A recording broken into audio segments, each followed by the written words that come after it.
Guys, welcome back to All Wheel Drive. So this is exciting news. You may recall from previous videos that my RX-7 took a turn. It wouldn't start. I came to check it out one day, went to turn the engine over, and it just turned, and to no avail did I get the engine started. And it took me a couple of weeks to figure out what was really wrong.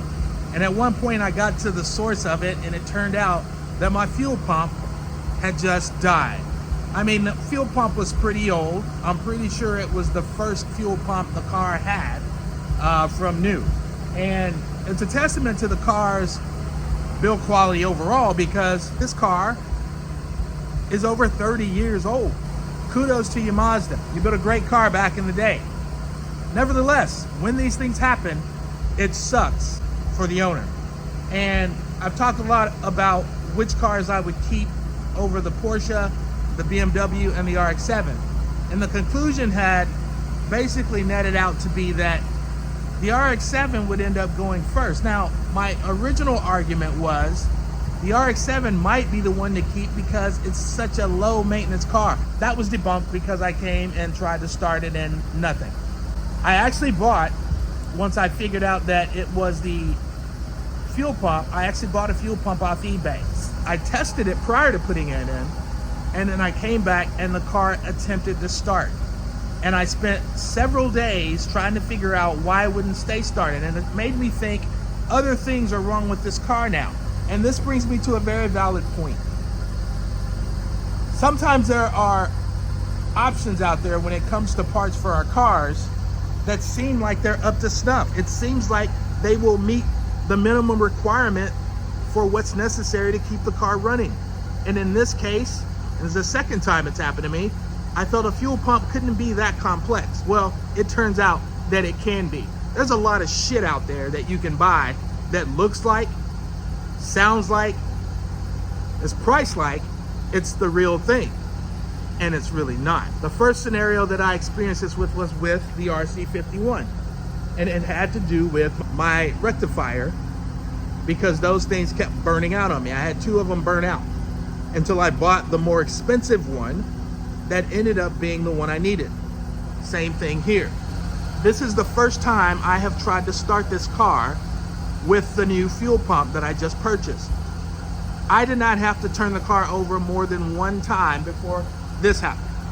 And it has been running now for well over 10 minutes, purring like a kitten all over again. I was looking at every possible culprit as to why, with a new fuel pump, it still was not turning over.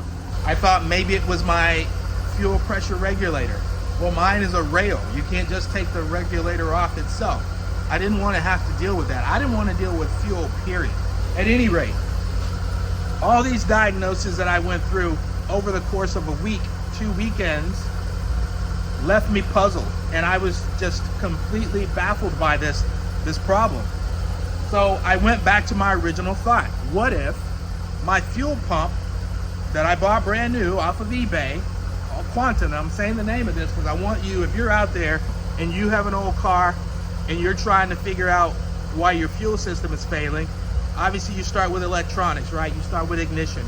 And if that's not the problem, I tested coils and everything, as I mentioned in my previous video, then you go to your fuel supply.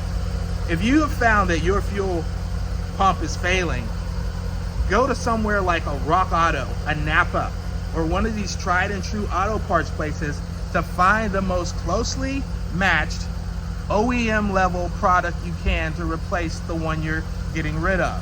Because if you go and find these off-brand parts on eBay, they're gonna fucking suck, and it's gonna make you think something else is wrong with your vehicle because it's new. It's off of eBay, it's trusted, it can't be that part, right? Well, it was that part. And that is the second time it has been that part for me, as I mentioned on the RC51. I'd gotten that rectifier from eBay. So I'm glad to say that my car is running again.